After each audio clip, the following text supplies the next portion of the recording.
you have any questions, shoot them in the chat. I'll be checking the chat. I'm in.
I understand.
John, when you did that light,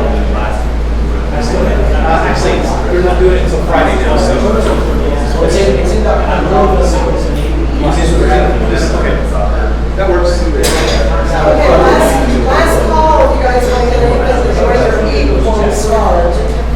We got coffee, we got water, we got snack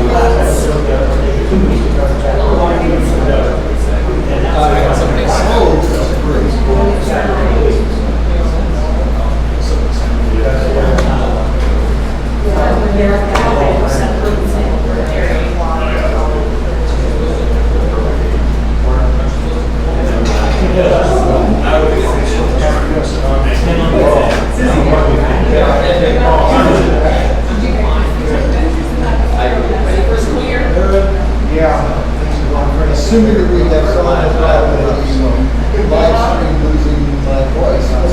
That time of year. I love having that.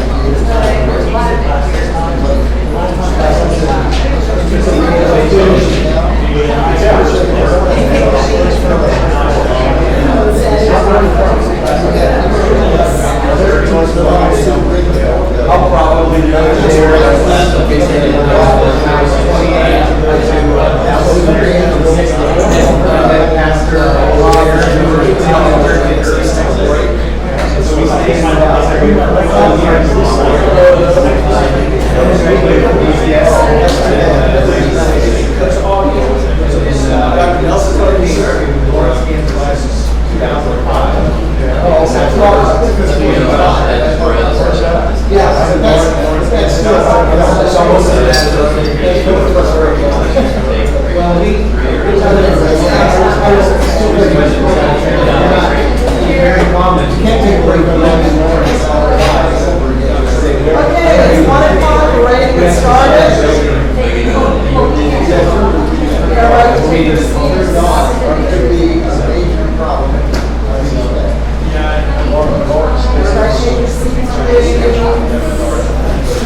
We had some questions about the use of Canvas.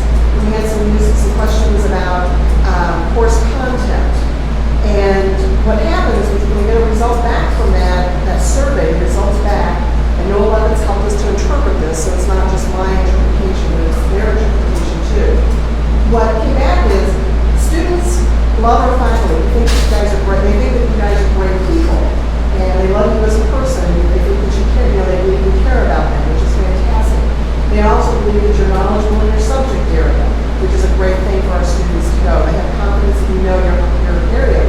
But the two things that we really got dinged on, the students were very vocal about, both in the question surveys and in the comments, is that our faculty are not using Canvas well, and it's very frustrating for students, and also they were concerned about just teaching methodology within the classroom. And so the students spoke, and so this year we're going to be working at trying to make improvements in that area. So, come on in, Dr. Henderson. That's my chair. That's fine. You got a gold sheet in front of you, so we're good to go. All right. So anyway, so our second part of our program today, about 2 o'clock, is going to be how can we help begin to rectify some of those student concerns and make us be able to use Canvas more effectively. Not point and click, but in the design and stuff. So that's a 2-part thing. John's doing the first part, I'm doing the second part, okay? So what I'm going to do is I'm going to pass around an attendance sheet. So you're going to sign your name today for the first session. Then we'll have a little bit of a break. And the second session starts, you're going to be expected to initial your name so we have attendance that you didn't skip out on the second part, okay? So I know how people operate. So anyway, so make sure you get this signed for the first session. And is there someone who would like to volunteer to open us with prayer? Don't be shy. I'll be passed over, guys. Okay, Gary's going to do it. Thank you. Father, thank you for this opportunity we have to be as faculty to prepare ourselves for another academic year. Thank you for each faculty, staff, administrator here at Calvary. We pray your blessing upon our school as we excited about teaching your word and communicating course content. Pray for John and Rose today as they share with us things that they learned. And pray that we would grow in our understanding of how to use this technology better. Better day to you. In Jesus' name, amen. So, start with a little bit of a laugh. Let you laugh at my pain. This morning, my typical routine in the mornings is to grab my daughter as I'm taking her to daycare with my bag and my cup of coffee and whatever else I'm supposed to bring to work that day. And I'll set her down at the bottom of the stairs, run up, grab my stuff, go out to the car, throw it all in the car, run back, get Kane, and come put her in the car seat, jump in the car, and leave, right? This one was a little different. She mixed things up a little bit. I carried her and my stuff at the same time, so I put my stuff on top of the car, including my MacBook, and I stuck Kana in the car seat, stuck myself in the driver's seat, and drove off. Okay? I get all the way down here almost to the school, and I look over, and my precious computer is not sitting in my passenger seat like it's supposed to. So I stop. Surely it fell between the door and the seat or something, right? I look, it's not there. And at that moment, if God spoke through visions, this would have been the time. Because I explicitly remember seeing my computer on top of the car and never putting it in the car. And so I went back, I found it, so I'm driving, I'm almost home, and I see it in the road. So I slam on the brakes and put my hazards on, and the lady behind me's like, "What are you doing?" You know? And I just, one second, I reached over, grabbed my computer and showed it to her, and she went from I'm so sorry. Don't be mad at me. Give me your sympathy. Come on. And so I'm working with Adele today, so simplify. So what we're going to do is we're going to pass it. Yeah, right. Anyways, okay. So let's talk about technology that's not been run over by a vehicle. So we want to talk about the Stream Deck today. But before we do that, I want to give just a little bit of John's opinion on why this matters. Why should we learn how to use this piece of technology? What's the benefit? And I think they're massive. Okay, I think first of all, it puts Calvary closer to a truly blended classroom. For new faculty orientation, if anybody was in here, Rose gave this model, this image. It's an upside down cone, which is really ironic. But it forms an upside down cone where everybody, both online and in-class student, they kind of funnel down into this blended experience. They get the same classroom experience. And I think the Stream Deck is allowing us to present a live feed to our students where while they're not audibly going to interact with us necessarily, they can interact in a live fashion, which allows them an in-class experience, except they're in their PJs sitting in their bedroom or whatever, right? So they get that experience with the live stream. They can interact with us. In fact, everybody say hi to Rob from Colorado. He's streaming live right now, and I'm going to be interacting with him as he has things to say on this computer that's got a chat feature, and I'll look over periodically and see if he's got anything to add to the meeting. And that's what the student experience would be. They're live, they can interact, and as a professor, I can interact with the online student, kind of be that bridge between the online student and the in-class student, and it adds to this truly blended experience, this blended classroom. It gives them the same experience. And so that's one thing. Next, I think it continues to push Calvary to, if you want to call it the cutting edge, right? If you want to call it that, of online education. Since Dr. Cohn came, we all know, we've had this really large push to advance our online experience. And we've grown in the online students by, we've more than doubled. I think we've almost tripled. And so we want to continue to make that advancement. And this is really, and I'm gonna show you how the Stream Deck is really giving us that advancement as we're able to now live stream and interact and things of that nature. Thirdly, it provides the professor the power to manipulate the output. So as the person running the classroom, you can now run the online classroom more effectively. You can manipulate what the student sees. Okay, so what are you showing the student? And I'm going to show you a little bit here. So this is what just the screen here. This image is what the student would see. Okay, so I can give you where you're just seeing me, right? And that's kind of boring. So we don't want to do that. And this is gonna kind of be kind of trippy, but they can see just the screen. Okay, so if you're using your Bible, a digital Bible, they can read along with you. They can see the words very clearly. They can keep up with you, and they're not having to pause the video, flip to their Bible, and then, or you're not having to put paragraphs and paragraphs of biblical text in a PowerPoint, right? So they can see just the screen. You can do a split screen where they can see you and they can see your screen. So this eliminates the need for to print out PowerPoints or anything like that, because your PowerPoint will be right here. This is where the PowerPoint would be. There's no graininess to it. It's very clear. They're not looking at a projector through a camera, right? They're looking directly at it. Or if you're wanting to show a video, this is just your screen plus the computer audio, so it cuts the mic off, so you don't get the fans running, the AC running, and the student that's got a chip bag in the middle of a video, and the friend that won't stop commentating on the video. The online student can actually hear the video and see the video just as if you were looking at your computer screen. John, it looked like with that little box up there, you're able to toggle between those, so that if we wanted to change it during the course of the class, we can switch back and forth. Yeah, and that's the point. And that's what I'm trying to say is during the class, you can make these adjustments depending on what you're doing. If I'm just presenting and I don't have a PowerPoint or anything, or I'm making introductions to the class, I open up the class with this view, because they can see me more clearly. I'm asking for prayer requests. I'm addressing them directly.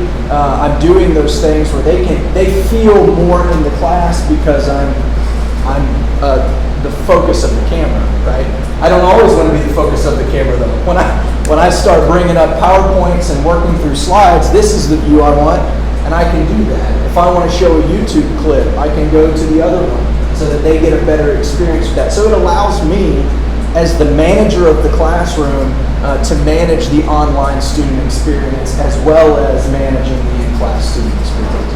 The catch is you have to remember to push the buttons. So just remember to push the buttons and you'll be good to go. So it allows for a better learning experience for all of our blended students, our in-class and our online students who are all blended. It allows a better experience for all of them.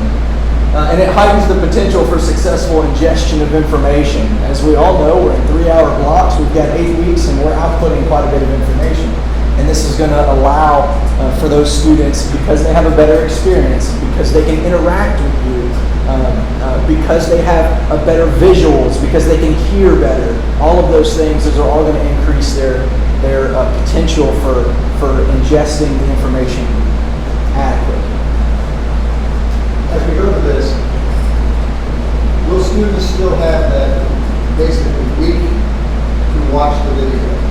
Or will it be now? The class session is set, you watch it, and you have so there's an absolute correlation between the folks in class and outside. So they have the option, there will still be a recorded video. Okay. So the live streaming is an option they can take advantage of. Now, having a full week to watch the video, from my understanding, that's up to the professor, how long they're allowing. So I give a 72-hour. Yeah, we still have, even 72 hours is the difference that we have to account for. Okay, that's all I know. Yeah, so they still have that option. So we're just living in the same. Got it. So it also eliminates the problem with seeing the PowerPoint slides. If you've ever tried to view your video, which I would recommend, where they have no access to the PowerPoint slides, all they have is what's being projected, and they have to view it through the camera, it's impossible. If you put any more information than one sentence that's blown up on each slide, it's very hard to see the PowerPoint slides, and this eliminates that because they're going to be directly on their screen. They won't have to see it on the whiteboard or the projector, right? They get it directly on their screen. This also, to add to this, it eliminates problems with video. With showing a video, they can actually see the video because it's directly on their screen. They'll hear it better. It just increases the student experience all around. And that's really what counts. Videos will be more clear. So it's just going to take us to the next level. It's going to make it so much better for the student. So those are just a few of the benefits. Now we get to the part where it's, okay, now how do I use this thing? So I've got an extra one here. Now, a couple notes real quick. You're going to look at this and be like, okay, I can't really do anything with it because the buttons are digital. So they have no labels right now. It's just a box with 6 blank buttons. But if you want to view it and pass along, you can. So, how do I use the thing? Let's walk through. If you've gotten this, you have your directions on how to use it. Let's see. Do I want to? Okay, let's do the YouTube first. So we'll go. Let's say I walk into the classroom. I walk into the classroom. The first thing I'm going to do is I need to open up Google Chrome. Right? So, Hey, John. weird ways I open. Can you live stream this class? Can I live stream this? I am. This camera's live streaming. It is. Can we view it somewhere right now? Yes. Well, wait. Give me 10 minutes, Okay. and I'll give you a better one because that one's just a single camera, so that Rob can join. So open up Google Chrome, and you're going to go to YouTube.com.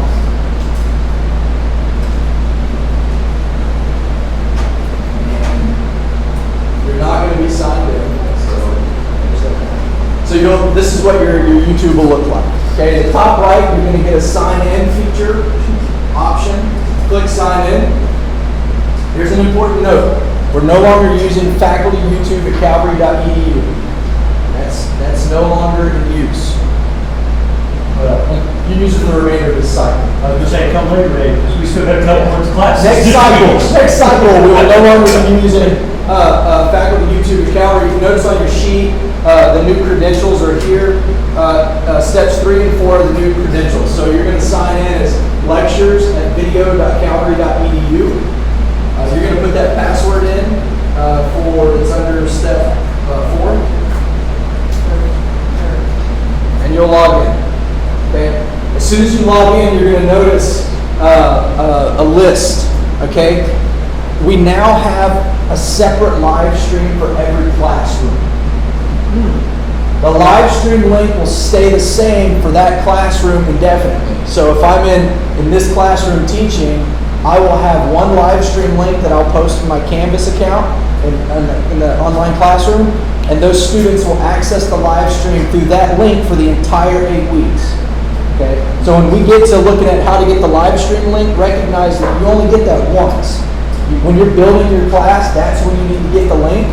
And then for the rest of the 8 weeks, you don't have to mess with it. So we need to post this in Canvas. Right. And we'll get there, but just know that another important note here is make sure you pick the right room. Because the links are different for each room. So if you come in, week 3 and you're about to start live streaming and you pick the wrong room, your online students are going to go, where's the live streaming? And the whole time you're sitting here thinking you're live streaming to a bunch of students. Well, you're not live streaming to anybody, right? So then they miss out on that opportunity, and your video gets posted on the wrong channel, and it's just a mess that Aaron's going to have to deal with. And you may lock someone that's in that classroom out. Yeah, because you can only have one live stream at a time per channel. Classroom, right? So as a result of that, Aaron, we said this morning, don't switch your classrooms on a whim, because it'll make a mess of this. And assuming that if you have to move your classroom for some reason, let's say the ceiling falls in, and you have to move it. It's about the only reason. What? So it's the only reason. Then Ceiling you're going fall. to have to be sure that you inform your students that you're in that new room. Well, So Dr. Bittner, when the play happens, we got to kick him out of the kitchen so they can have it for the snacks there. We've had situations, at least my 2 years here, where for some reason the computer's not working in the classroom or something like that. So what's that? What I would recommend is if you have like a backup, like if you know that okay, this isn't working, so If you have an 8 o'clock in the morning class and you're in there at 7:30 to get ready for this, and the computer's not working and nobody is in the building, I guess the question for Aaron would be, what do we do? Well, I think John was about to suggest having the link for more than one classroom in there. But I think there's two things you can do there.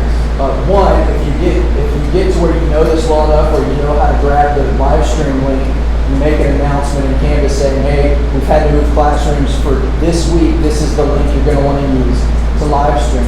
If you have troubles getting that and you're just running and your class is about to start, I would still make an announcement. This is my recommendation. Make an announcement saying, hey, live stream is just not going to work this week. We've had technical difficulties. Please view the recordings. I think either of those would work. But I would prefer the first if you can grab the link. That would be, I don't know if y'all are going to do it. But also, faculty, remember not to just simply say, I want to be in a different classroom when you decide to go in there. That has happened in the past. That needs to be arranged through the registrar's office so that the classroom is actually assigned to your class. So there's a lot of reasons why you should not just, on a whim, change classrooms. I understand it's a little different problems, but don't do it on a whim. Okay, so for this classroom, we're in KC Library. So we would click that. So whatever classroom you're in, and we're in KC Library now, so then click OK. Okay, so now I'm in that channel I just picked. Now I'm now in that channel, which is where you're wanting to be. So now we're on step 6. So we're in step 6. So now we're going to go up to the top right, which Aaron, did you fix the projector or did it fix itself? In the top right, you'll want to click this circle, and it could have a letter in it. It could have this has got a silhouette of a person.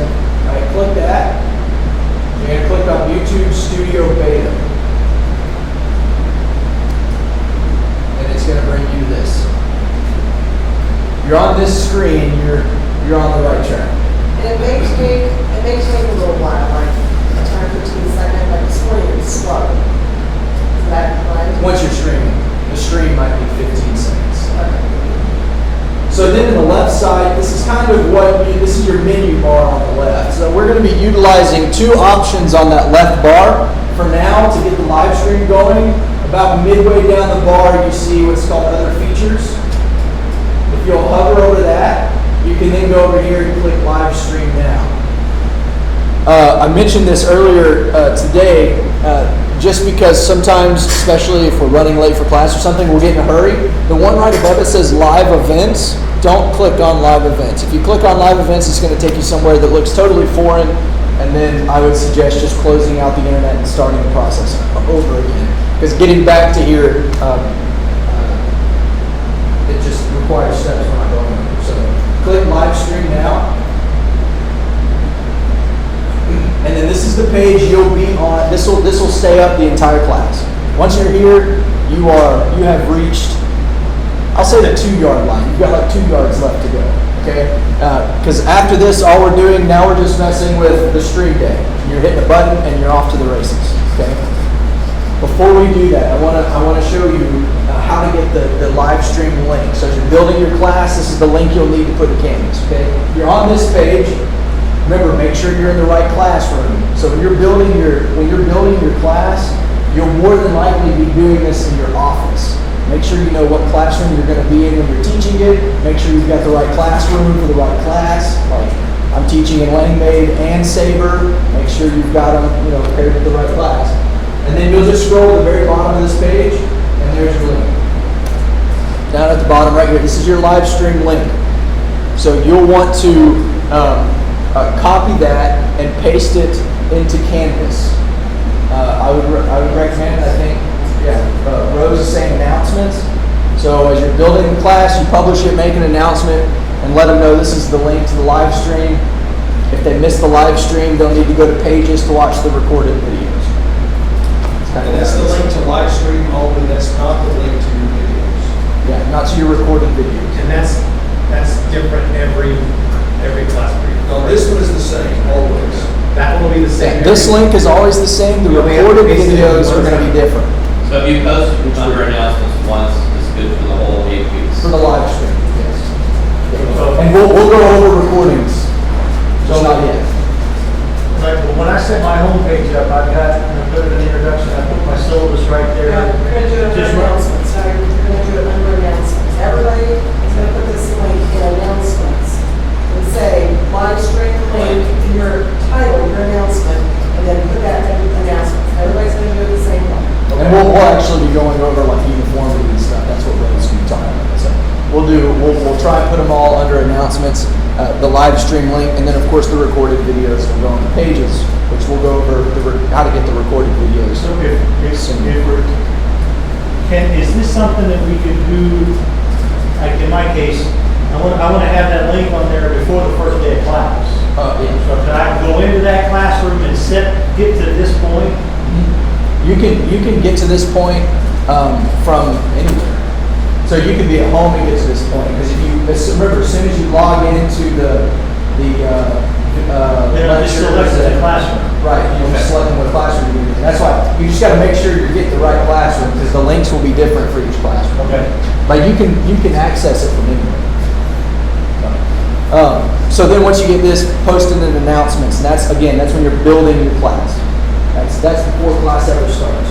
I'm going to send an email out with all the links to all the classrooms. Just helpful, but it's good for you guys to know when each show you'll need to grab it for the classroom. If you're having technology issues and you need to grab the link, you can. If you said that, would we have to go through this process? So, would you copy and paste that into Canvas? I'm not copying and pasting it to Canvas. I'm just saying, could we? Oh yeah, that's the purpose. The only step you get to skip if he does that is scrolling down to the bottom of this page and copy pasting it. Just talking about the live stream, not the links to the videos. So getting to this page, you still have to do that at the beginning of every class.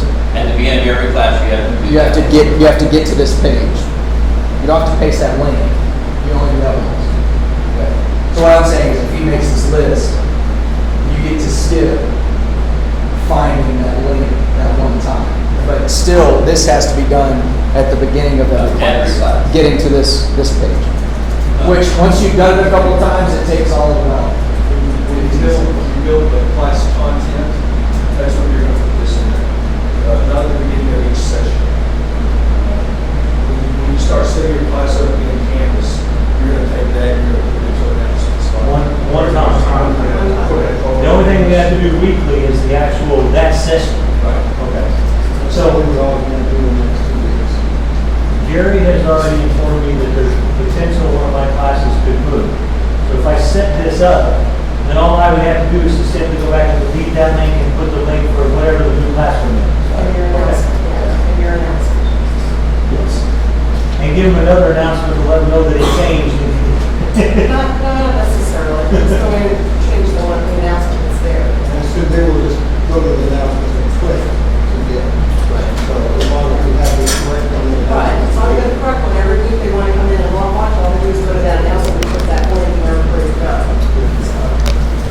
Okay, so once you've got to that page, okay, so you come in, you work through steps.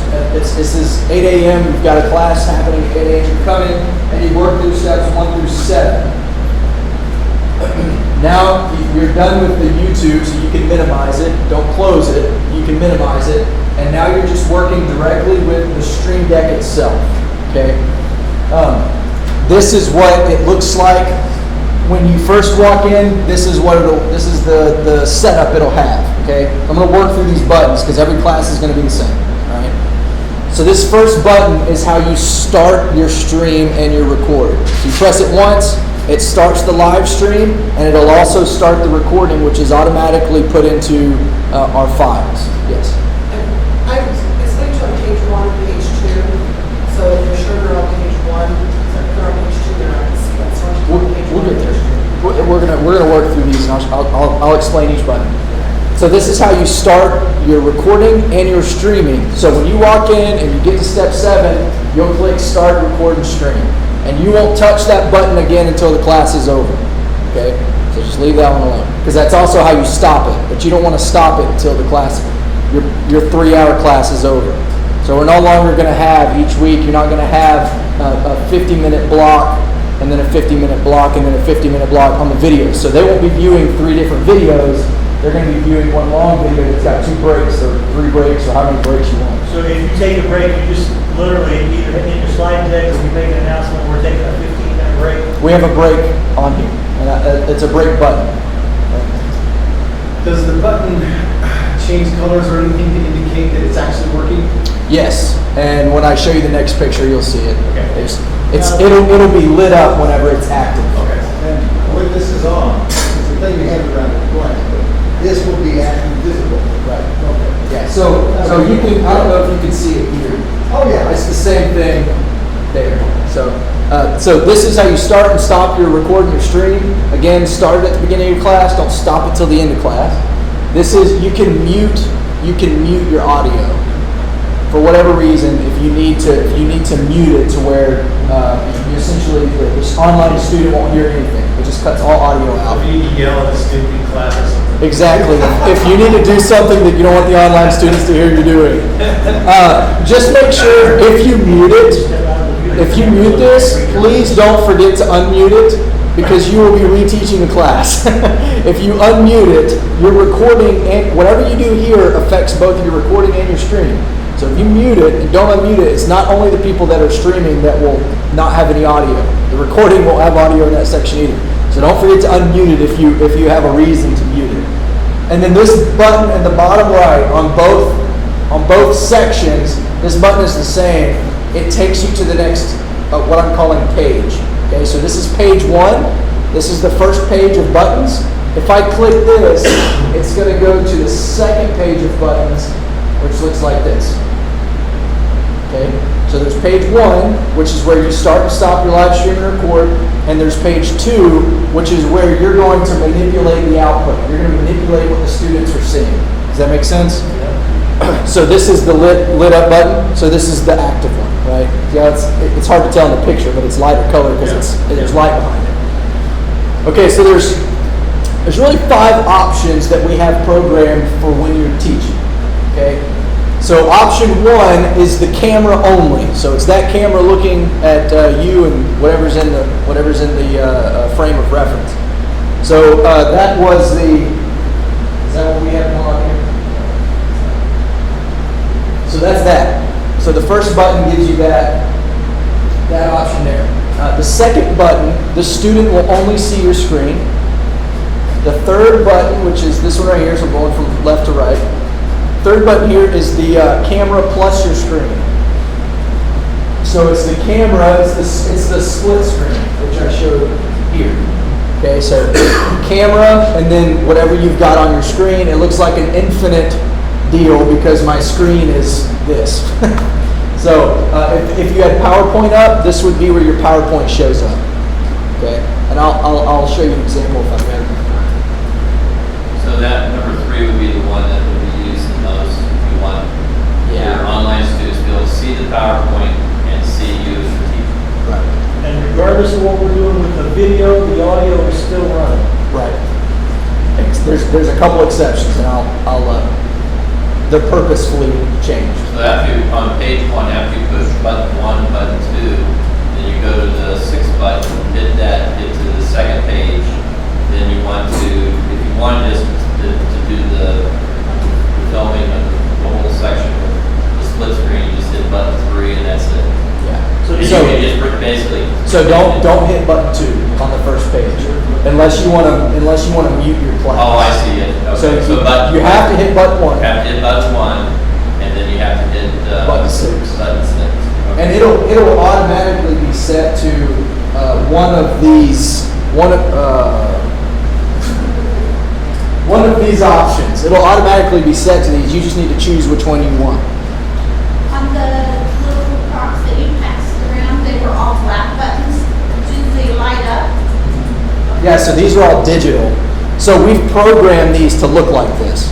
So there's actually a program where we've gone in and manipulated what it says and the icon, and so they're all. I have to remember which button because it's going to tell me. Yeah, it'll have the words. So this one says camera, this one says computer, camera plus computer, computer with computer audio. So it tells you. Before you leave today, you'll have an opportunity to come up and take a close look at it and see what it really looks like and change some of the buttons. So you'll have that opportunity before you leave with that time, but you don't have to go a lot. So the fourth button is what you'll want to have if you have a video playing. So if you want to show a clip from YouTube or anything like that runs through the computer, because it eliminates all of this sound. All they hear is what the computer's outputting. So that one will cut these microphones off. So Right. Those come across the computer. So what will happen with that is the video for the in-class student, sound comes through the speakers. For the online student, it comes directly from the computer itself. So you're not having to get a secondary hearing where it comes through a microphone.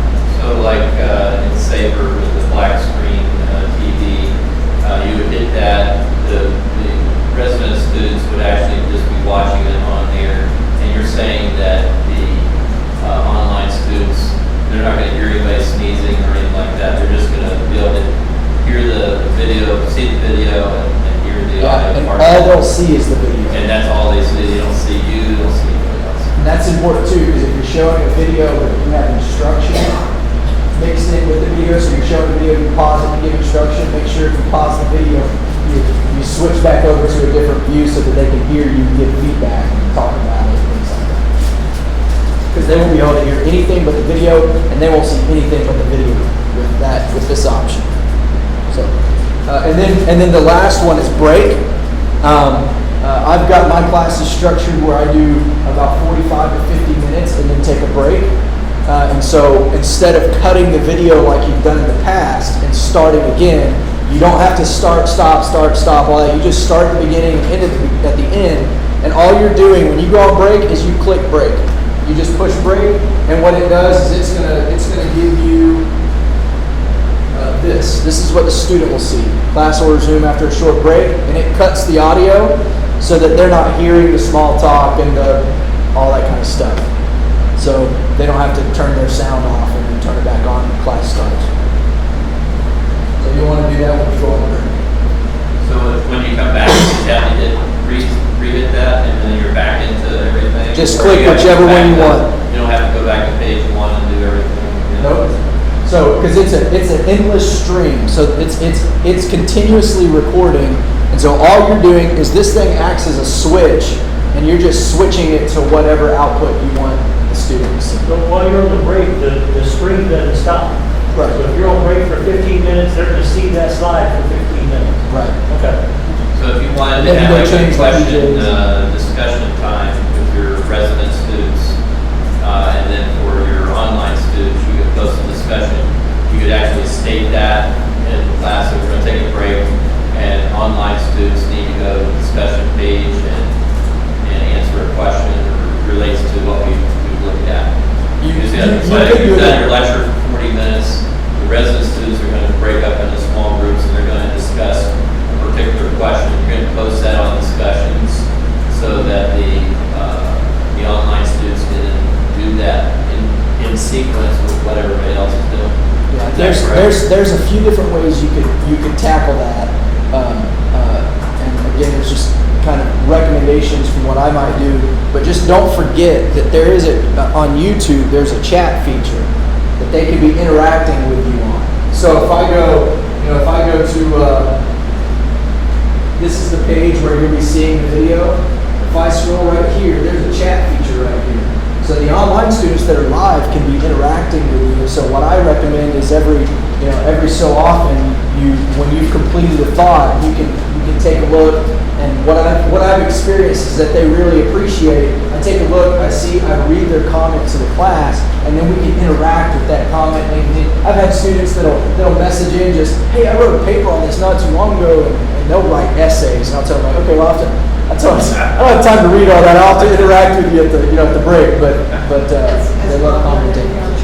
He hasn't said anything yet. He may have. No, he's still there. Yeah, so if you're gonna give your students like a 10 or 15-minute potty break, you can just announce that, we're gonna break for 15 minutes, put that break thing up, and then that student that's live streaming knows he's got about 15 minutes to go get his own drink or, go do something and then get back to you. So, yeah, I think it's a good idea before you break to kind of tell them, we're breaking and this is kind of why, and when you can expect to have us come back live, so. I figured we don't have any control over what that break's like. Last week we had a short break, was hardwired into the system, or programmed into the system. You can't say the class will resume after 10 minutes, or we'll resume at 12:15, or anything like that. Right. Okay. So we can announce it. Well, you can put a slide in your PowerPoint too. Okay, but this will cover it up. Well, or see, this is another one. In place of. I got it. Because you could also do, Yeah. you put the slide there, and that's whenever you're going to want to, if you're wanting to keep, again, the no sound part of this, you just go back to page 1 and hit view. So that they see your slide, and then they're not hearing everybody. Again, just don't forget to unmute it. It's really irritating. I did it. It's really irritating. We'll be back in a half an hour. We have no idea when a half an hour started. Yeah. Even if you're sitting in class and say 10 minutes.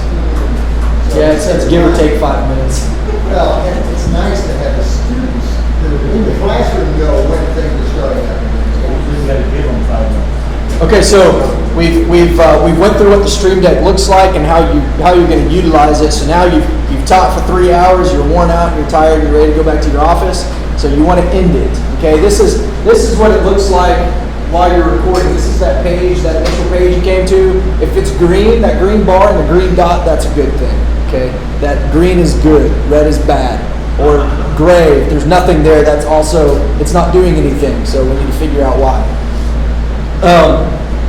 Okay, so I'm done with the class, and now all I'm going to do is I'm going to hit that on page 1, the stop button. I'm going to hit that, and it's going to stop the stream, and it'll look like this is that 15-second delay I was talking about. So now it's got this little kind of infinite circle. It's buffering, and then it'll give you that, and it's complete. Up there at the top it says stream complete.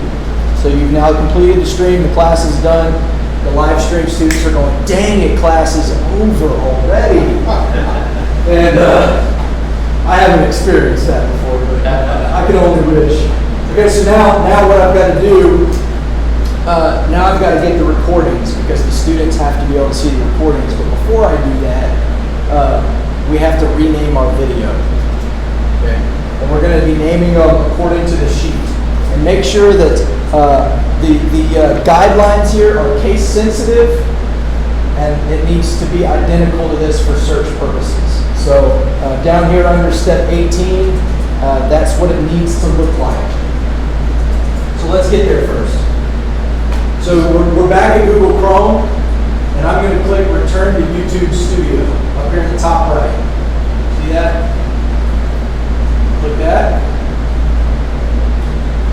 Found the button there. The 9 o'clock works so lucky. So then I'm going to go over here back to my menu bar here, and I'm going to click the second one down, which is titled Videos. Now, since we're live streaming, it's not an upload, it's a live, so you have to go over and make sure you click this option here that says live. And all of your videos will be here, right? But we want to click the first one under live replay. We get about halfway down the screen, you're going to see live replay. It'll be the first video right there, assuming you are doing this right after you finish the course. And you're going to want to hover over it and go to these 3 vertical dots. That's kind of your options menu, so click that. And you're going to edit title and description. And this will come up. So we're going to do Fall 19, Stream Deck 100, 2019, 0820. Now, Did YouTube let you use the slash do what? symbol? This has D/DN. Does YouTube let you use that? Microsoft doesn't. I think it would. Yeah, I think it does. I think I've seen it in YouTube videos. You'll find out. Not a big deal. Let's say it won't take long for you to find out. So a couple notes here. If you're doing a modular, or not an intensive, modular is 8 weeks, right? J-term, what about J-term? Okay. If your class is really long, if you've got You're doing an 8-hour Saturday? yeah, if you've got an 8-hour Saturday, you'll want to break it up into 2 4-hour sections. So in that case, you'd be renaming it Fall 19, SD100, the date, Session 1 and Session 2, Session 3, Session 4. If you're in an 8-week course, which is the majority of our courses, you've got Week 1, Week 2, Week 3, Week 4, etc. Okay, so we don't have the hour and a half limit here that we had in the other one? That was a preference, better for the student, but that complicates things more to start and stop the stream here for the student that's actually watching it live. So it's better to just stream the entire session. Not a problem for a 3-hour stream. Yes, sir. Questions. Use week 1 there. It says session 1 here. Can we write something more descriptive, or does that mean? So for the 8 weeks, we want to do weeks. So week 1, week 2. If you're breaking one day up, like if you're doing an intensive or you've got a weekend course, then you can break it up into 4-hour blocks. Then you'll want to do this step after each session to rename and you'll want to use session 1, session 2. Don't add additional information. They'll stick with that name out there. Notice below it says add description. If you want additional information in there, put it in the description area. So if I wanted to put that this week we covered, how to use Canvas and how to set up planners, I could put that in the description. Yeah, put that description. Okay. Okay, so now you've got your title, you've got your description, and you're going to click Save down here in the bottom right. Okay, so you renamed it. Now I've got to get the link that I can put in Canvas. Okay. So I need to go back over to my options menu, 3 vertical dots, and I'm going to click on it, and I'm going to click Get Shareable Link, and this is going to automatically copy the link for you. So it's going to feel like nothing happened because nothing's going to pop up on the screen. If you say Get Shareable Link, if you see this little thing at the bottom, it works. Okay, so it says Link copied to clipboard. That fast. That fast, just like that. Yeah. And then now you've got the link. Now you go into Canvas, go into Pages, just like you've been doing, and you're gonna paste that link into your pages. Where's the clipboard? So the clipboard is like what so like if you copy anything, it copies it to the clipboard. And it always saves the last thing you Where's got. the link? You showed us it said copy to the where's the. So it copied it, so now if I go It's in the into, memory. so if I go ahead and go in here, go into class, yes, I've got some grading to do, don't judge me too hard. If I go to pages, and I create a page, I can do, class, one,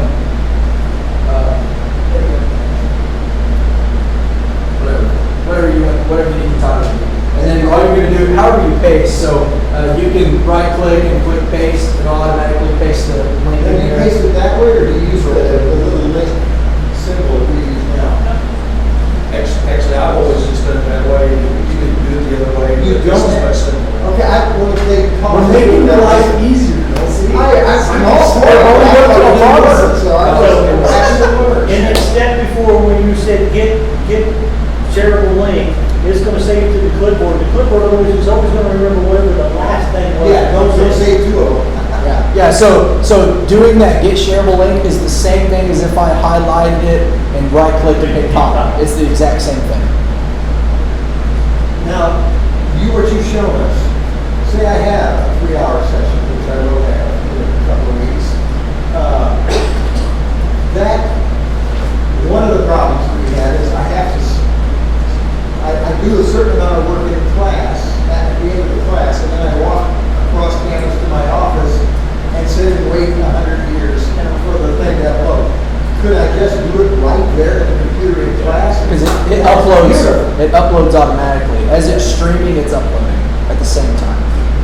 Many friends. I told you, we're trying to make your life easier. We don't have to worry about the Trying upload process. to change the terminology.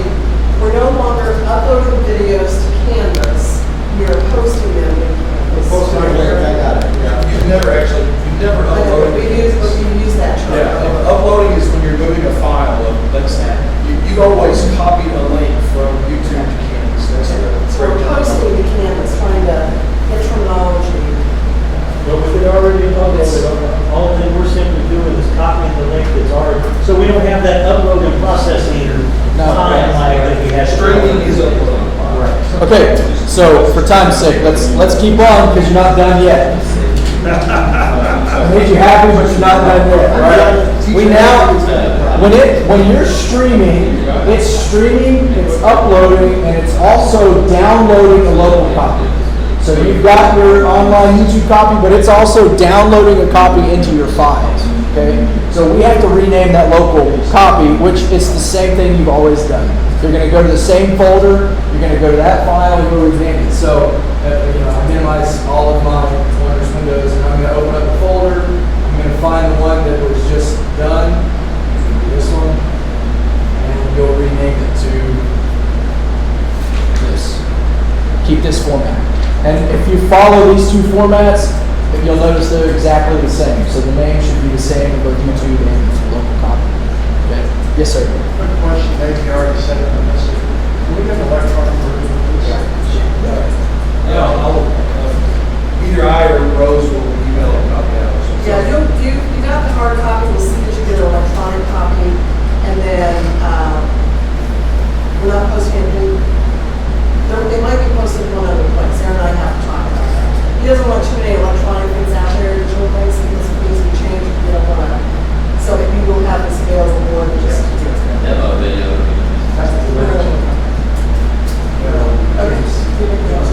Yeah. And we change it, we don't do anything with it. Right. Yeah, no uploading. No uploading, so we change the name so that, I assume that's our backup copy in case something goes wrong. In case YouTube crashes, we use Are you the only one that can see that, or can all the online students see to their? All of the online students can see. Yeah, 'cause it's the same chat for anybody that's, and even honestly, if you wanted to go a step further and tell your in-class students to have computers with them, if they wanted to pull it up so that they can interact with the online students as well, they can do that as well. Because the links go to everybody. Just tell them to turn your sound off so you're not hearing yourself like 4 times. with a 15-second delay. Yeah, it's very, very frustrating. So is this already in all of the classrooms? right No, now? we're installing this week. Okay.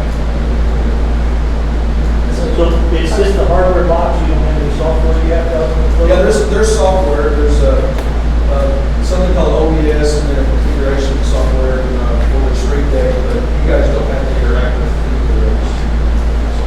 So we could actually practice this next week after we install You it. can, when she's done, you can come up and practice. Okay. Sorry. Camera here, camera there. Okay, this, ignore all of this. This is for Colorado. This is so that they can be There's only present. one camera? You have to use that camera. Can't use an external camera because of the microscope. Done, man. I didn't say I didn't hear all that you said. Microscope's got a camera, sometimes it can show what's on the microscope. Let's talk about that. That's like a dot camera, so One that would quick be. question, it's strictly out of return. Can we still record without those uploaded, without the live stream? Because that would be, for my language class, it'd be wonderful for me to be able to video a specific thing. Like, here's the alphabet. You can go back and review this, and I can post it where they can do that. But if I have to go through the process of a big rigmarole, it might not be so great. So, if you start at step 9, which is you're skipping the section where you open up Google Chrome and you sign into YouTube. If you start at step 9, which says record and stream, you will only be recording. Oh, okay, good. Now- I realize that, I would do it in class, but this is for something that I can then go with. Now, a couple of things. First of all, use this software. Use the stream deck. Don't revert back to using the Logitech webcam capture. The reason is because this gives you the option of multiple sources from the camera, from the computer, camera, and computer combined. Okay, so don't revert back. The other thing I'll go ahead and mention is that if you've loaded anything into YouTube, into the faculty YouTube channel that we've been using, and we don't have a local copy of it, which normally you would, be aware that there may come a day in the next 6 months where that might not be available anymore. And so you would want to download that. Now, I'm not trying to make anybody concerned here, because if you follow the normal steps, we're gonna have a local copy saved, okay? So don't be concerned. There's been a few people in the past that have live streamed and it didn't say a local copy. They were experimenting. So I would like to follow up on this question. If we have an online only class, that could be recorded anywhere. Is that still possible? Is it still on step 9, as you said? When you say recorded anywhere, what do you mean? I could be in Alaska recording my class. So you would need a computer with a stream deck set up in order to do that. Can't just use any computer. Say again? Is the software, you saying it's downloaded on the computer or not? How does that work? Okay, Let's talk after. you guys talk after, Sean.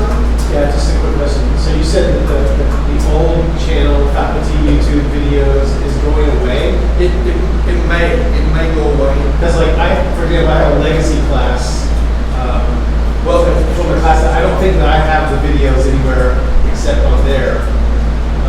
The only reason you have them only on there is if you live stream before we brought this in. If not, if you recorded and then you uploaded, then we have a local recording. If you have You may the not old have it class- on your computer, but he has access to it by looking at all the local computers. If I'm correct, if he has the old class, you can cut and paste the links from your old class. That's what I wonder is if I can send the links rather than What you use that material. the videos. Worst case scenario, if we lose complete access to the faculty YouTube, then no, that won't work. Okay, so for right now, you're planning on just keeping it as I a. plan on it, but I'm not guaranteed that we will be able to. Okay. Okay.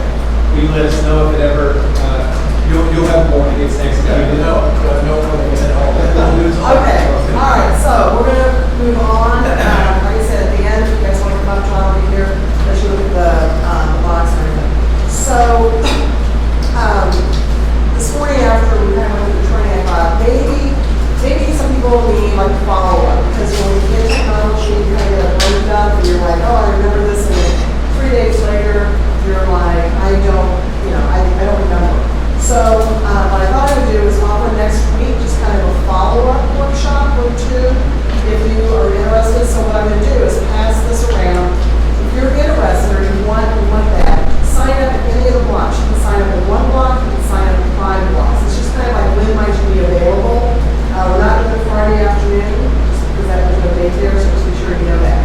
this is just for you. You don't have to do this. It's just totally up to you, and I can't guarantee the exact times. I'm just trying to do a poll to find out when might be the best time if people are interested, okay? So I'm gonna pass this around. If you think you would like to do a follow-up, just sign your name in one of the time blocks and then pass it on. AM needs to probably start at 9 o'clock, the afternoon probably start at 1. That's what we're kind of shooting for. So that's justification 1. Okay, so what we're also going to do is we're going to take a quick, like, 5-minute break. So if you want to get a drink, you want to get a snack, you run to the restroom. So just a short break. When you come back, I'll send the attendance sheet around. I want you to initial the number where your name is, and that will be your attendance for the second half, which is on best practices of campus, okay? So, Some of us did get it the first time. if you didn't get the attendance the first time, then you sign your name the first time and you do that. So, okay, so you guys want to break?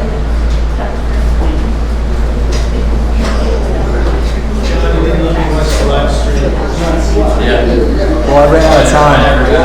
Can I do it now? I can do it now. So,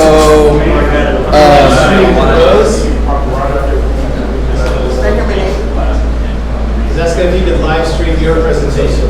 I'm live streaming right now. Listen to it.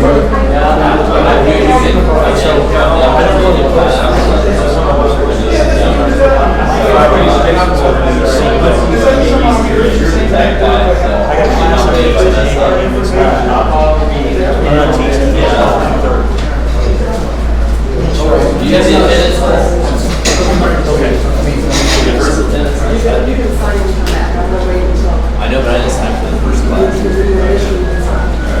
Don't worry about that. I'll be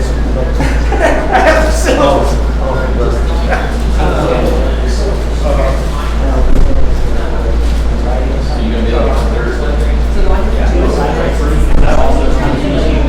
The camera picks up, like, don't stand over there. Just stay Can I just send you my class? That's my picture. Let's go back to my class. You know what?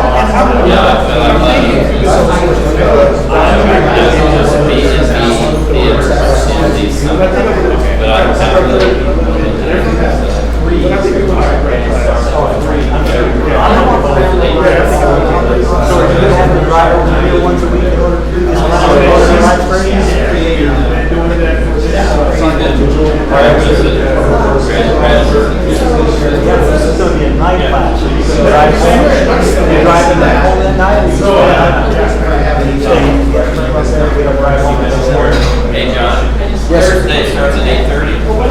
Thursday. Okay. Can you send an email to Jenny about Thursday?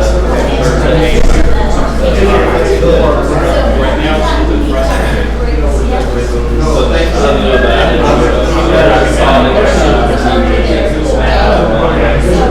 We had a meeting today.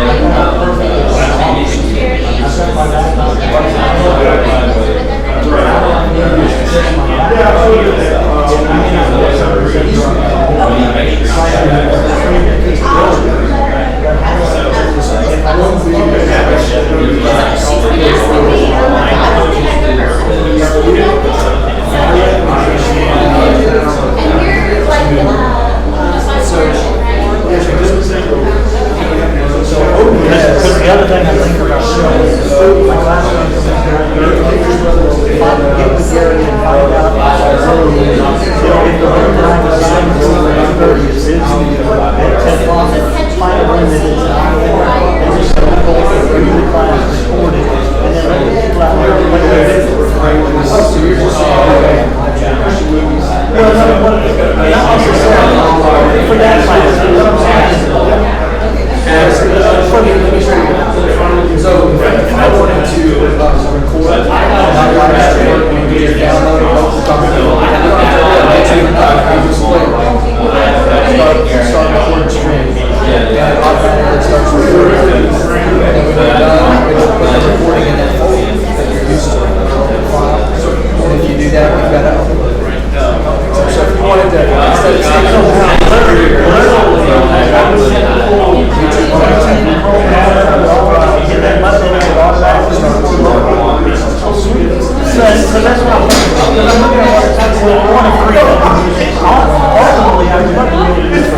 Well, the reality is, my thought is that would be one of the days that I would make things happen. You know, I could come over here to the library, I could sit and grade for a while this time, I could go to chapel, I could eat lunch in the dining facility, I could come back over here and grade a little bit, somebody gave that class, it's kind of what I was thinking. But there may be times when I don't want to do that. So I could have this software loaded, and I could do it at home. And then all I would have to do is upload. Now, of course, all that to say, you've got to make sure that all those because we're doing everything the live stream.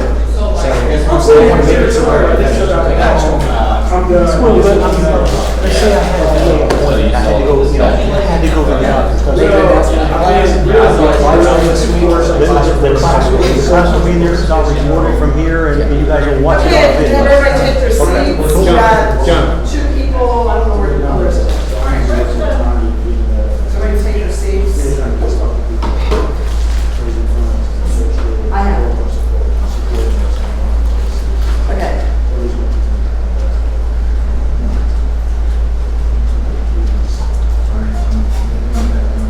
That's okay. Okay, so we've got, Neil and Jimmy are gonna come back in a little bit, so. Okay, here is the attendance sheet for this session. Let's see how well you follow instructions this morning. About half people did and half people didn't.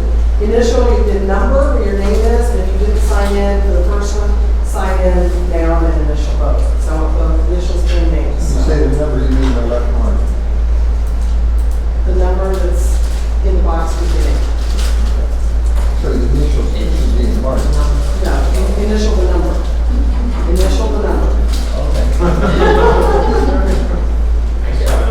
Okay, so let's, we'll go ahead and get started. John's doing something back here. I think we're gonna, I think Sean wants to watch the live stream version of this one. He's watching the live version of this, so just to check you over there. All right, so, thank you very much. Okay, I know that after this session that there are gonna be a lot of people that are not gonna be happy with me and they're not gonna like me.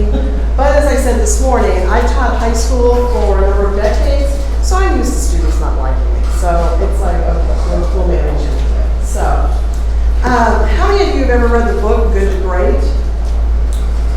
Good to Great? Okay. If you've not read that book, I highly recommend it. Good to Great is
So what we're talking about is using the canvas. Exactly. This is one of the things that we want to strive for is having uniformity. Or unity. That doesn't mean that everything has to be exactly the same, because we're the thing of the creativity, what variety is going to be. It's going to be in your unity put into the structure. It's going to come into your style of teaching, what the students see in the visits. But we want some unity in the structure or as I said, we really got to dig so that students know where they can go to find certain pieces of information. As I said, we really got to dig, express a lot of frustration on faculty use of Canvas, on lack of and so express a lot of frustration. A popular part of my job right now is I got to know where things are, this from one class to another. That's part of my job. Unpopular part of my job right now is I guess part of my job description. It's not last year, but that's part of my job is to really work at developing the statement process. But part of what I'm going to do is share with you today, even last year, but also this year, is to really work at developing that Canvas unity process we're going to create. So what I'm going to do is share with you today what you're going to grow to contribute to part of that unity that we're going to create. What I'm showing you, some of you that have used Canvas for quite a while, you're going to grow my own experience online courses the way I've done as a student. But what I'm showing you are things that have been based on as I design these courses. My own experience with online design courses that I'm always asking my students as well as a teacher as this process. So that as I design these courses for years, so I've already designed my courses and I'm always asking my students for feedback on this process. And so creating a nice students actually think. So I've already not just like, oh, that process as well as what you do. This is something that I'm learning, creating and researching and starting a fourth. This is not just like, oh, this is something that I should sought feedback. This is something that I learned giving this to you as a uniform, starting a fourth year now. It's something that I sought feedback out of. So I'm giving this to you as a uniform and we want to open it and modify the system we want to operate. If you really have a better idea, now some of you have already created a shelf and open finding one, don't worry about this is what we want to operate with. Cycle 2 is when you already got created it, and now some of you have already created a shelf and changed a whole lot of this. Cycle 1, don't worry about it. Cycle 3 or 4 would like to see. Cycle 2 is when you already got created it, and maybe people are like, well, I really don't want to change a whole lot of this, but by cycle 3 or 4, we'd like to see how you do this. So the next that we develop is a rubric, and then what I want to do is go through the rubric to evaluate your Canvas, to evaluate how you evaluate course lineup in the rubric, okay? And then what I want to do is have students use the same rubric to evaluate, randomly evaluate courses, and to feedback on how we're doing on the this morning. There was something like that. So this is a pretty serious product, and I'm hoping that you get on board.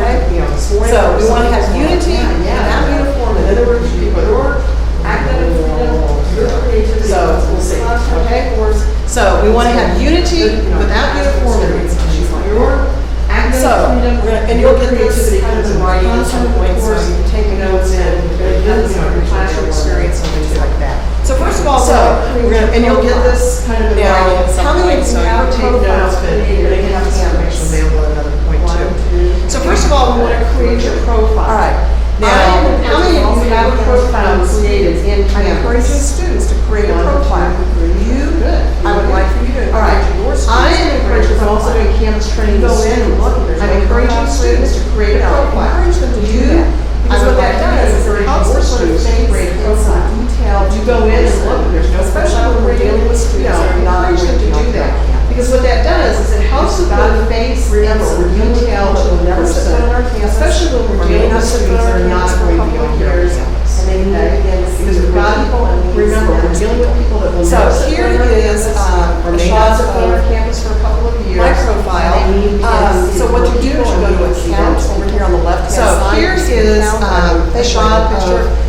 Click on that, my profile. So what you do is you go to account over here on the left hand side. Over here in the right hand corner is edit profile. Click on that, open it up, and then it's where you can add in your information. Click on profile. Over here in the right hand corner is edit profile.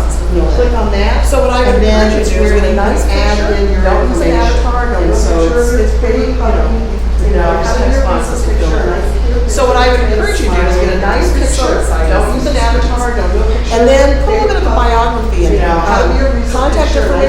picture, that in and there, there's but a that sign does show up now, in you're the so syllabus, excited it's to kind of up see to you. students. But then And put then your a little bit of biography, biography. so mine's a bit more Contact formal, information, you can put that in there, but that does show up in your syllabus, it's standard up to you. But then put your biography, some information. So mine's a little bit more information on there about my education background, like I talked about my family a little bit. If this was a real screen, you would scroll up, just because I have some information on there about my education background, I have some information on. Now, at the bottom of that is where you can put in links to social media. So if you would like your students to see now at the bottom of that, have access to put in links or Instagram or Twitter or whatever. There's a place to see you on Facebook or information in there so that they can also connect with you on social media. But that's totally up to you. Or whatever. At least what you need to have is a picture and then have some information. So that they can get to see who's a real person. Social media. That's totally your hobbies, your interests. At least what you need to have is a picture and then have some information. Okay? So they get to see any questions about the profile. So your hobbies, your interests, where you travel, just things that students might like to know. Okay? Any questions about the profile?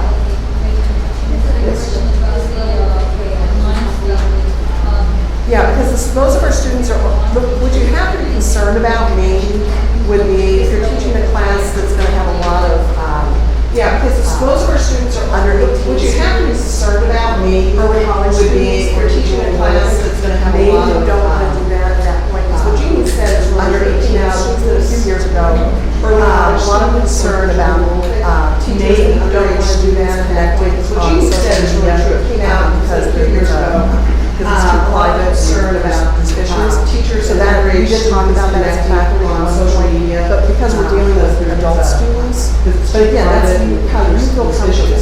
So that we did talk about that as a faculty on picture for a little bit, because we're dealing with adult students. If you feel comfortable, again, that's having to follow you on Twitter, fine. If I'm not saying you do Facebook, that's I'm saying just put a picture and put it's just a thought.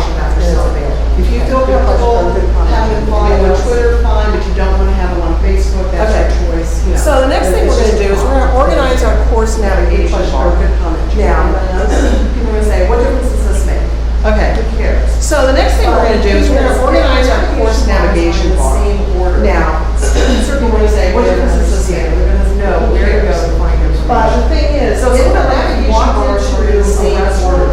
Students are going to begin to understand and know where to go to find information.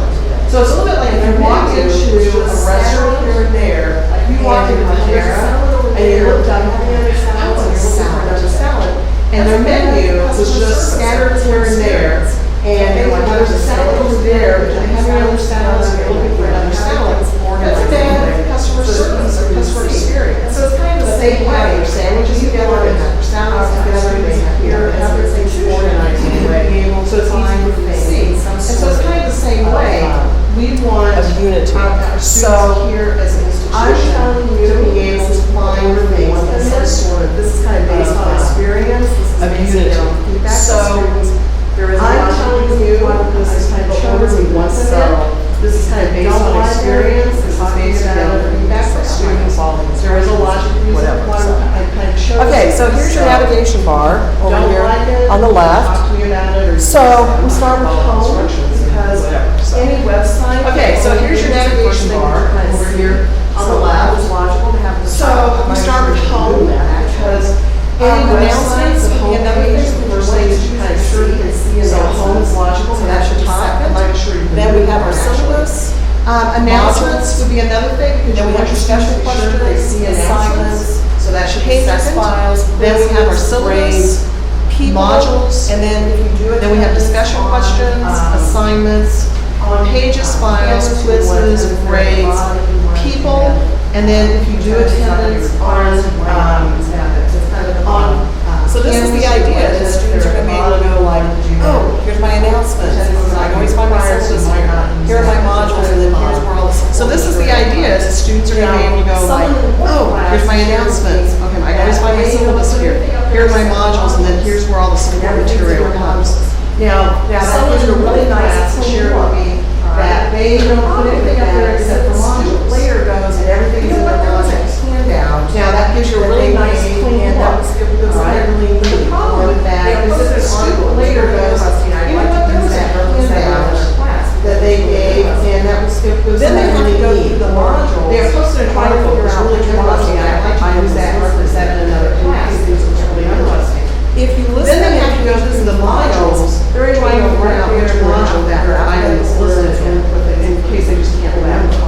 if you list them in pages and files, they're able to go right there. So my recommendation is that you give students things in otherwise they have to search the modules to make it easier for them to find. So my premise is that you give students things in multiple locations and makes it easier for them to find.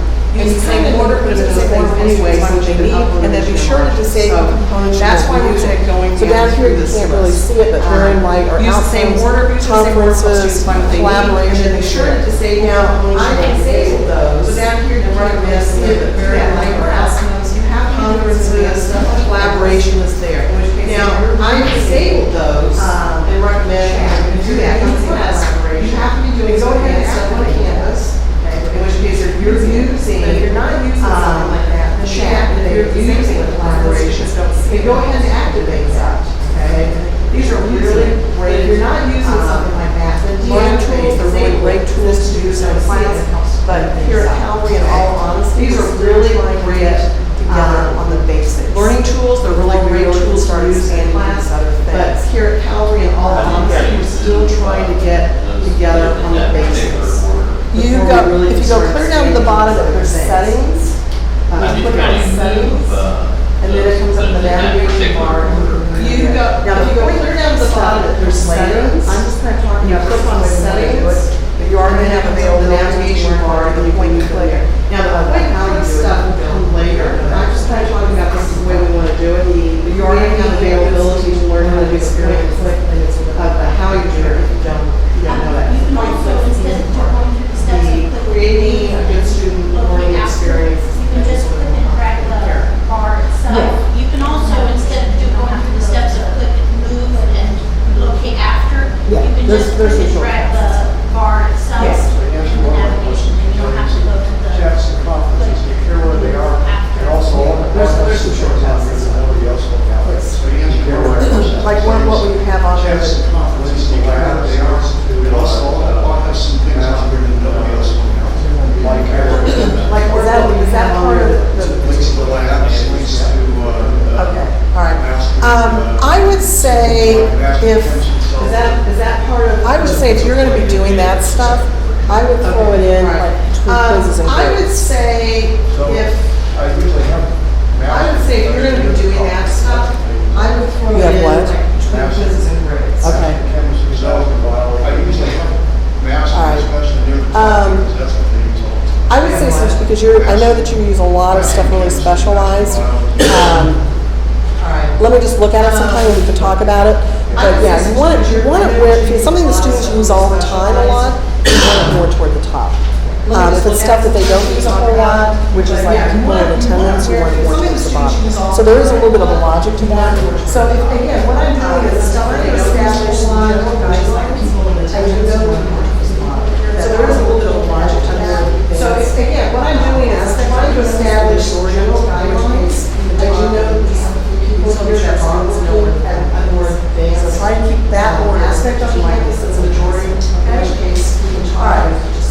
We just want to be sure students. So, we're gonna talk about some of those components. So the homepage. Now, I know the homepage is really controversial because some are using the homepage the same way. So, we're going to talk about some of those components. So, the homepage. Now, I know the homepage is really controversial because some of you have been using the homepage. The homepage is like the cover of a long time. It's like the But, really, and when we originally did, like 3 years ago. The homepage is like the cover of, there were about 20 of us that were part of the original. And when we originally did, like 3 years ago, 3 years ago, they had about 20 of us that were part of the original Canvas training. We had some of your pretty advanced. We went through and did all those modules. Never They had once some really amazing things to do on their homepage. They're pretty fancy, they're pretty. That's just not the place pretty you put your advanced. syllabus. And never once. So the homepage is like, for right now, it's like the cover of the book, the cover of the just not the course. place you put your. Now, there are fancy things you can do maybe next year. So the homepage is like, for right now, it's like the cover of the book, content of the course. Now, there are fancy things So the you can do homepage next year. is the cover of the course, and so it's really going to do it really simply. So what I do on that cover page, So the homepage is the cover of the course, and so it's really going to do it really simply. So this So what class I is do on that cover page is do I just put the something teachers that creates interest in the course, Foundations of Education. I just put this in, teachers who love teaching, teachers who love learning, trials like that. This is my topic, because it's human growth and development. Another class, human growth and development. I have a picture of a very young child and an older woman, because it's human growth and development. Or I have a picture of two analytics class for women, one's very young, and we have a motto in that class, and it's we're not looking for communication, analytics class for women. We have a motto in that class, and it's we're not looking, so it's like we're not looking for action, we're looking for progress. So that's a logo, thing goes on that page. So that's really not looking for perfection, it's something that's like a color of your source, the inspiration thing goes on that. And like I said, there are lots of fancy things. So that's really the whole page, something that's like the baby step first, of your course, and then inspiration on from there. And like I said, there are lots of fancy things we can do, but let's kind of get any thoughts or questions. The baby step first, and then move on from there. Okay? You said Any thoughts or questions? because obviously something's all set up about that. Yeah. Right, correctly.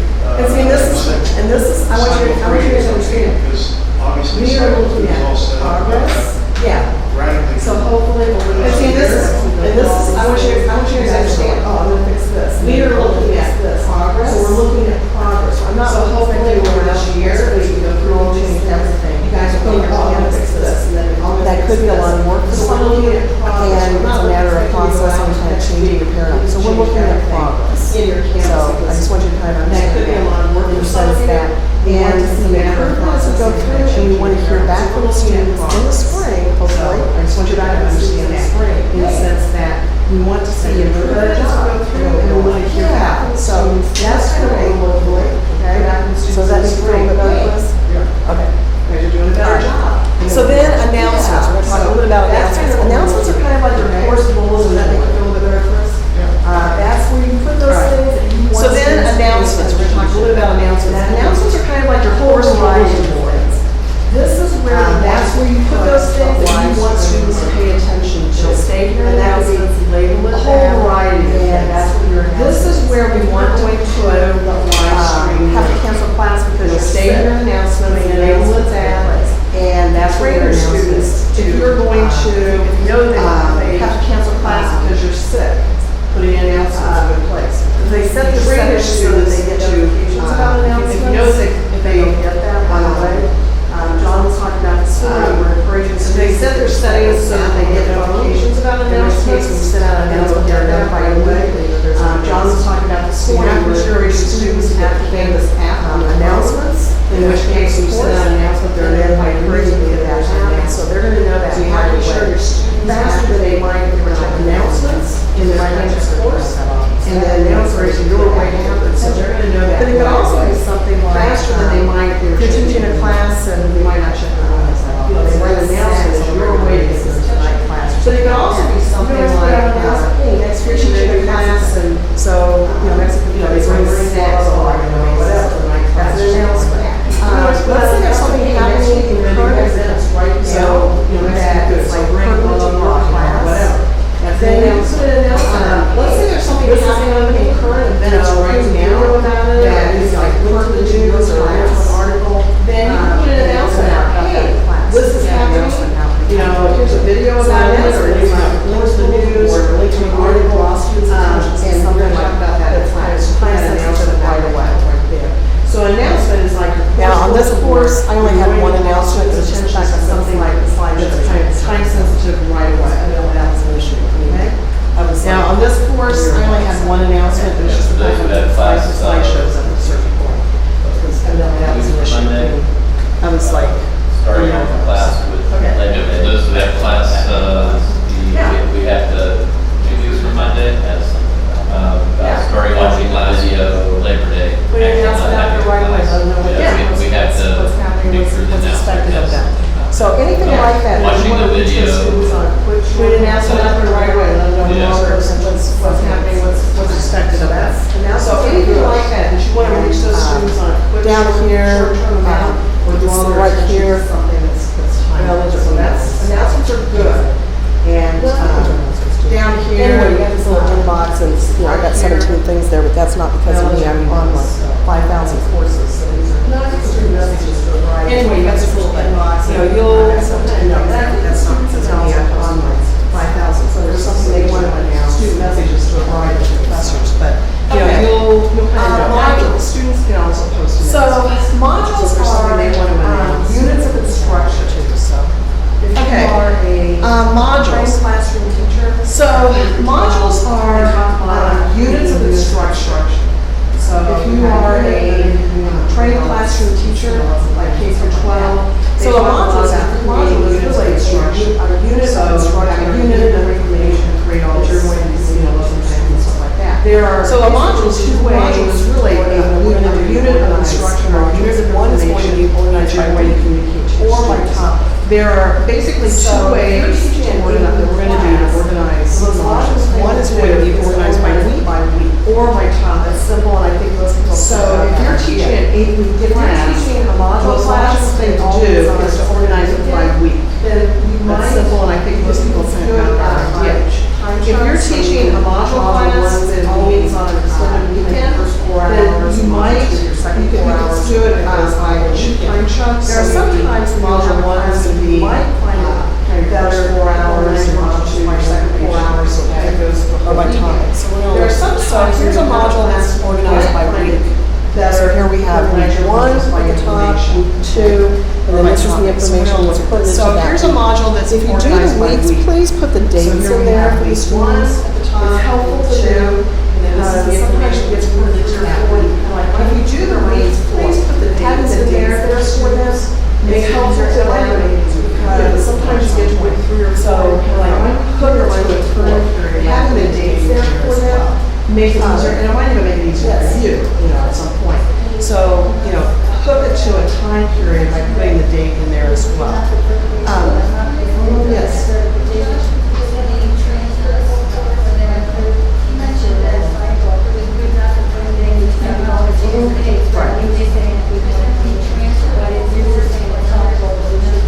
Yeah, when you do copies, you're gonna have to change the dates, but from my perspective, it's helping students have a better learning experience. It's giving them a better student experience. Yeah, when you do copies, you're gonna have to change the dates, but I think that from my perspective, it's helping students have a better learning experience. That's my better student experience. Josh A little bit will extra talk work for you, but I think that my recommendation is to put those dates in there, yes, you do so.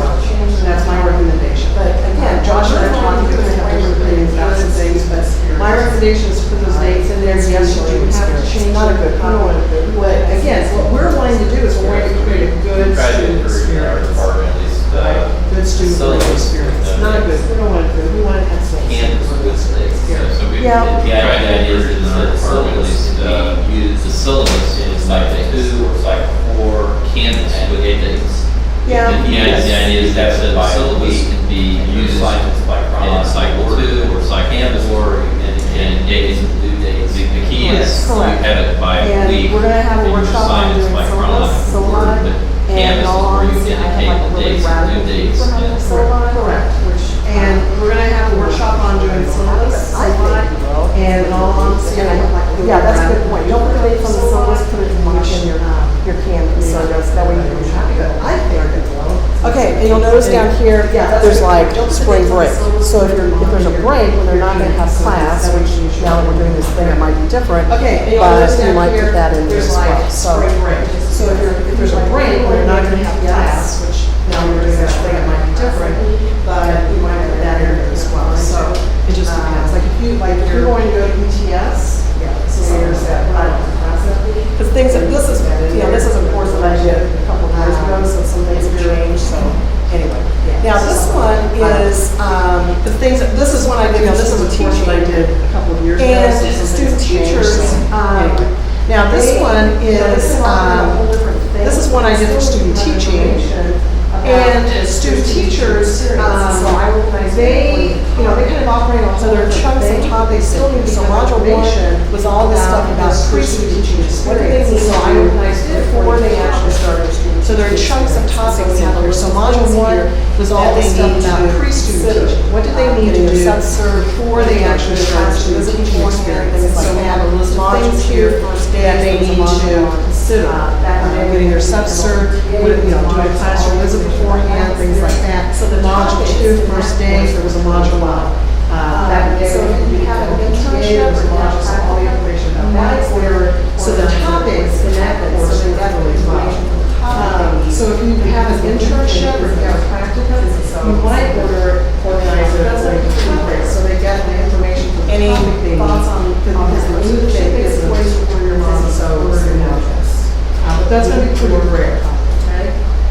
any thoughts on that? Those are the two basic ways to order your module. I've organized mine about eight. You're gonna find modules are gonna make your life easier, and it's gonna go. My pages are modules, like I've organized mine about eight sections.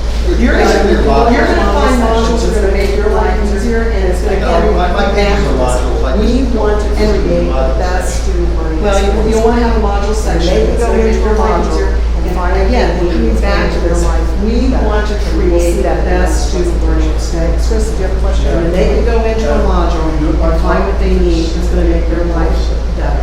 Yeah, if you feel like, if you really feel like that your information would be better by topic, you could do it by topic. I just, Yeah, if you feel like, I don't if you feel really most of feel my like that courses are your gonna flow better information by would be week, better so by I don't topic. know.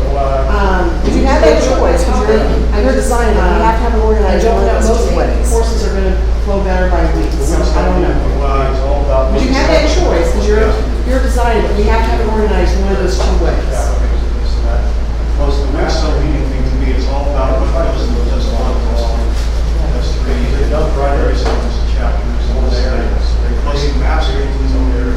I'm talking to those in the book, it's all. Because they don't write. Chris is just a rebel over here. So, What happens when you get them STEM teachers? maybe I'll take a look at it and then we're going so then, all right, so pages. Maybe I'll take a look at it, maybe you'll So inform the me about idea of some page pages. is my Okay. impression. So then, all right, so pages. From my experience. Pages are for information and videos. Pages So the don't idea of a print well. page is, my impression, my understanding is, agree with that? from my If you experience, have information on pages don't print as a well. hard copy. Does anybody I disagree don't- with that? If you have information in pages, I don't think students print that as a hard copy. Because I've tried, I've kind of experimented with that. I don't, So the idea of a page though is have information. I don't think it prints well. Print, they're going to read. And this is also where we're going to put your videos. So the idea of a page, though, is have information that generally students aren't going to print, they're going to read. And then this is also where we want you to put your videos. This is the perfect way, So that we're increasing. okay? Because it's a shift for people. But again, we're looking at So doing things in a information, pages unified with way, information. so that we're So this increasing the is, student experience this is in another the student, online my student teaching Okay. class. So So all of information, these are pages pages with the information. that just have So information. this is, There's information this is about another lesson student plans, like what they teaching have to class. do for lesson So all of plans and these how they have are to turn it in. pages The that just have MOPTA, which, you know, information. So they there's did information about lesson plans, like how to what they have to do register, for lesson how to do the plans and sub-cert, you know, so all of this is just information for the student to have. And information could just be how to do the sub-cert, it could be information with information for the student to have. And that information could just be type information. It could be information with a link somewhere, something that they have to use. A lot of that information comes from links like that, would have links to the websites. So pages are pieces of information. It could be something that's through video that they're watching, something like that, that's outside of the class. So pages are. Then we have pieces of videos. information So you're going that to you want create a students to be page aware of. to So you your create videos. pages. Now, Now, I'll talk about what we do with What this you a bit could later. do is. Then we have videos. So you're going to create a page for your videos. For Now, videos. what you could do is, let's say you're teaching a module, You can and you put have 4 videos. four on one videos page. from that day. So you might go to session 1, here's a video, session 2, here's a video, session 3. You can put 4 videos on one page.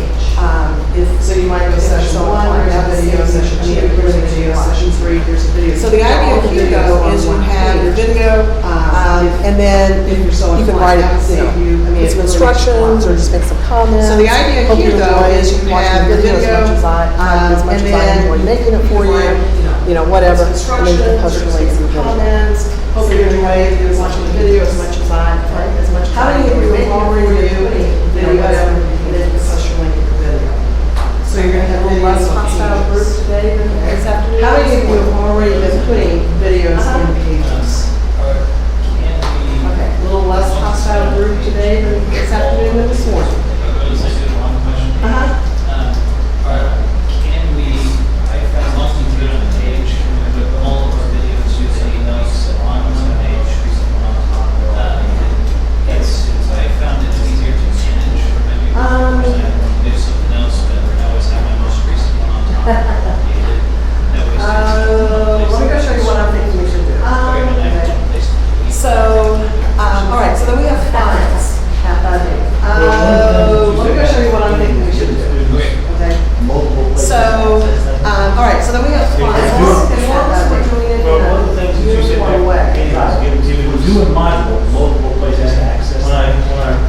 If As we're long, doing- as long as we're doing it in a Would it be wrong? uniform way. If we're doing modules, okay, when I upload the video, I put it on So, page. okay, would it so be wrong files. to put a Files link section, for we didn't that go in over that syllabus module because for we're people? workshop. Well, we're gonna look at what is so like. Okay. So for files, So, this is okay, like, so files. you know, it's like your Files section, and we didn't go over syllabus because we're not workshop dedicated to all the information. But so for files, this is like, you know, it's like your filing you can print it or your files on your computer. This is where you put all the information. So here's where you can have a copy of your syllabus, they can click it open, they can print it, it's real Handouts, easy. so if you want them to If you print put it in it, files, it's really easy for you to use.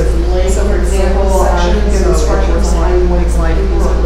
Handouts, so if you want them to print, upload it there to use. So for example, if you give instructions on any information you want to do an assignment, and that's what we have to understand. A learning management system is supposed to give them any supplemental information you want to give them. And that's what we have to understand is a learning management system is supposed to give them an enriched one of the aspects, which was very last thing. So when you're a kid, what's called extended learning how to make lessons and learn. One of the ideas that you've taught this lesson, now you want to give the students what's called extended learning. Extended learning on the topic. And so the idea is that where you taught this lesson, now you want to give the students something that's going to be a link to extended learning on the topic. It could be, you know, a copy of a chapter from a book or something like that, or whatever. It could be a link to that's kind of supplemental. It could be, you know, a copy of, online chapter from a book or something like that, you know, whatever. So that's kind of supplemental information. Our students who have taken online classes at other institutions, resources are really good job with online education. So it's additional stuff that you don't have to think about it is how now they can like, they can look at this, and they can read it, maybe they're going to reference it in a paper. So maybe they'll additional stuff that you don't have ideas or in a discussion. Now they can like, they can look at this or they can read it, maybe they're going to reference it in a paper. Or maybe they can, you know, ideas and it's not there. So you have to do the learning management system, Canvas, as creating a rich learning environment for your students. And one way to do that is by putting your information in files and then train your students. This is where you should go for a bibliography. These are recommended books to read. Or this is some great websites that deal with this. A bibliography, they can go and look at recommended books. So here, this is Foundations of Education. Here are my files. So I have PowerPoints in here. So here, this is Foundations of Education. I have a folder for slideshows, because you can create a folder, so like you can put all your slideshows in one folder. Since you're creating your videos and pages, they could all go into a file folder. This one is a copy of a chapter from a book. Could all go into a file folder chapter in the textbook. So this one is a copy of a chapter from a book. So this is just an example of files. Now, what you can also do is create files that are right, so it works okay. So this is just an example of files.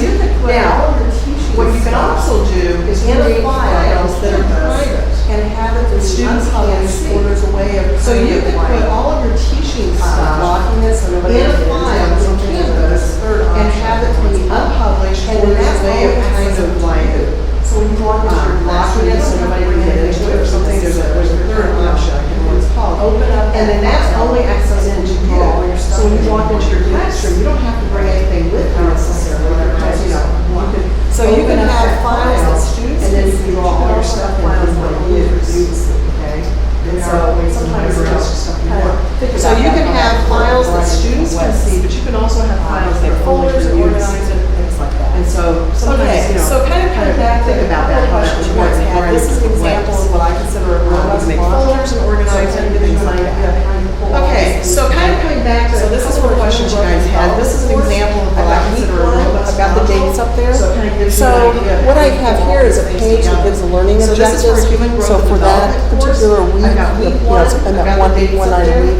So These are the what I objectives have I want here to is a achieve. page This is that the gives required learning reading. objectives. Before they come So to class, for they're that, expected to you have do read read chapters 1, 2, and 3. one night a week. Here These are the objectives study you want guides. I create This is study guides for required reading. students to help them to kind of guide as they're reading what is the most important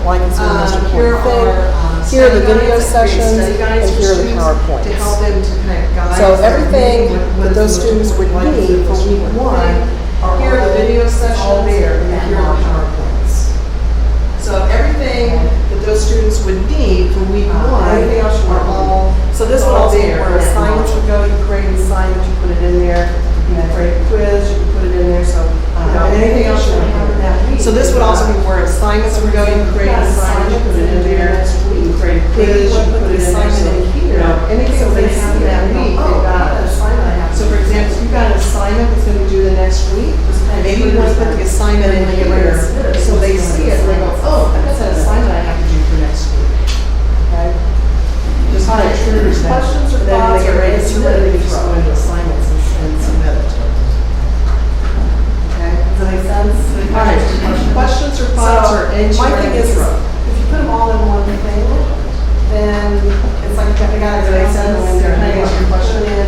So my thing is if you put them all in one thing, then it's like they gotta constantly go in there and look. If you put them in each module, it's all one place and it's right there. Any thoughts, questions, Karen? So when we have our list of assignments You're a lot and then farther. also put it in modules, it doesn't move it, it No. will be in both Thoughts, places. questions, Karen? So when we have our list of assignments and then we also put it in modules, it doesn't move it, it will be in both places. It'll be in both places.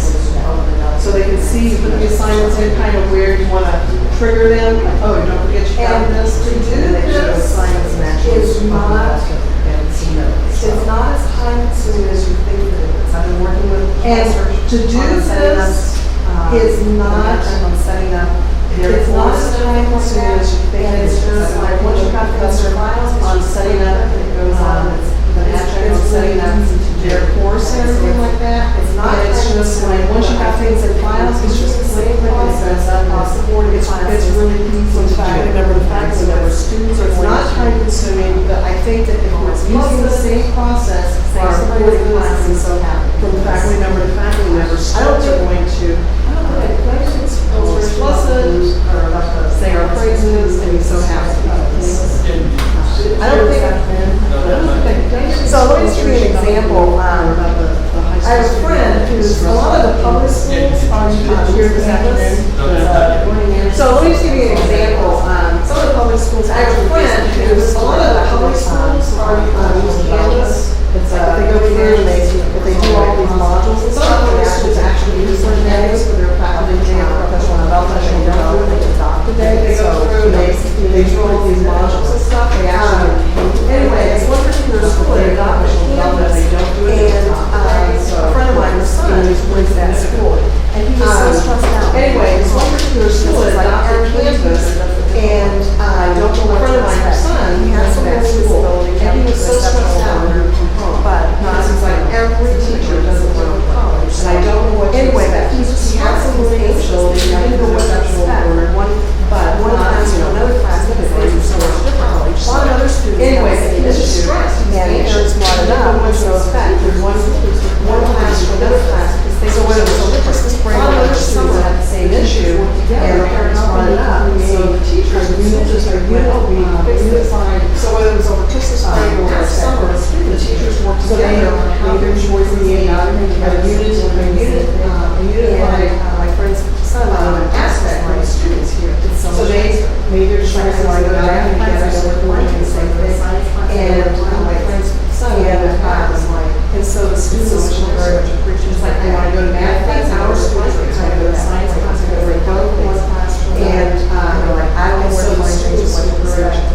to a module. And so the students, as they come in, will get that orientation. Now, as part of this, there's been a orientation of the module. Part of my new job description was I was moving over here. Now, they put the county for this, but part of my new job description is I moved over here, still doing institutional effective job, is they put the county in my role. So my responsibilities expanded, and it's not only serving students, but now the job is to rebrand again. And so in doing that, one of the things that not only serving students, but now we're going to serve faculty is an all. And so in doing that, one of the things that's called I'm going to be launching at the beginning of cycle 2 is a canvas course for faculty in there, and it's called the Center for Teaching Assessment and Technology that help enable have a series of modules in there with school assessment types of things. So then you'll get through Canvas that help you reinforce what you do, workshops, and things. So I'm now going to go. So then you'll get to have Canvas. This professionals know as I mentioned before, there are all these quizzes processes. So I am going like, oh, joy, because this professional development, and like I mentioned before, there are a lot of schools that are using Canvas cycle 2 and you'll because it was time we have to play. It'll just kind of reveal itself, get out of it first cycle 2 and you'll learn information about that. And I'm hoping that you enjoy it. It'll just kind of reveal itself. I was just going to carry your question. Not only are they getting that in their organization, that cover it in the organization, but especially the carry to your question. Not only are they getting that, and that's part of daily orientation, but especially those that canvas, so that seminar class. And now that's part of day one in college in cycle 2 is to discuss canvas so that. And now those that are, obviously I don't get every student in that class. Some of them, those that are scheduling, don't take those. Those that are in cycle 2. Now, what we can do also. And transfer students too, I think that they definitely need. Yeah, they can do come in and take this off. Now, what you can do also is, if you're teaching at the seminary level, you take this, and you're teaching at the doctorate level, this video, you actually take that and put it into a course module. If you're teaching at the seminary level, seminary student, you're teaching at the doctorate level, you can actually take that and put it into a course module for you, where your seminary students who may not create, may not do a course or they get twice or other students, and they can get that orientation. So we can take that by hand, important grades, that actually is an all-course module for other students, so they can get exposed. So that course module is really important.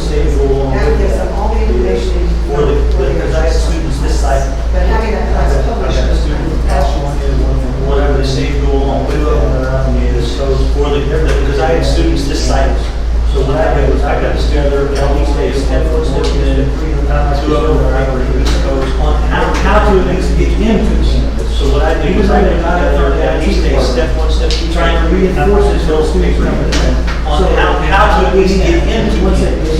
Even though they got it from the IT department, trying to reinforce it in the student so that, how they get in, and then once they get in, how to find the video, how to get into campus, and once they find the video, then they're going to see the portion that we was in class. So I literally just walk them through how to get into campus and find the video. So part of my responsibility with some position is to help faculty, is to help faculty in thinking through how to do these things. So, if we